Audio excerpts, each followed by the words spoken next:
আপনার চরিত্র যতই ভালো হোক না কেন, আপনার ন্যাক আমল যতই পাহাড় সমান হোক না কেন, আপনার মধ্যে যদি লোভ, হিংসা, অহংকার এই তিনটা জিনিস থাকে, আপনি কখনোই জান্নাতে যেতে পারবেন না। এই তিনটা কারণেই আপনাকে জাহান্নামে নিয়ে যাবে।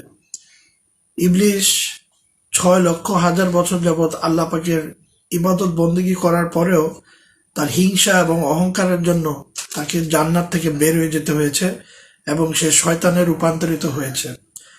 এবং সে কসম কেটেছে মানুষকে, সে ওয়াসওয়াসা দিয়ে, ধোঁকা দিয়ে মানুষকে বিভ্রান্ত করবে, আল্লাহ পাকের ইবাদত বন্দেগী থেকে দূরে রাখবে এবং মানুষকে সে জাহান্নামে ঠেলে নিয়ে যাবে।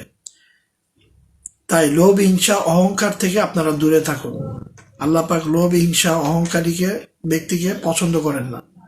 এই তিনটা জিনিস আপনাকে জান্নাতে যেতে দিবে না। সুতরাং সবাই যাদের মধ্যে লোভ, হিংসা, অহংকার আছে, যতই নেক আমলের পাহাড় গড়েন না কেন, এই লোভ, হিংসা এবং অহংকার করার জন্য আপনি জাহান্নামে চলে যাবেন। নাউযুবিল্লাহ। আল্লাহ পাক আমাদের সবাইকে এই লোভ, হিংসা, অহংকার থেকে রক্ষা করুক।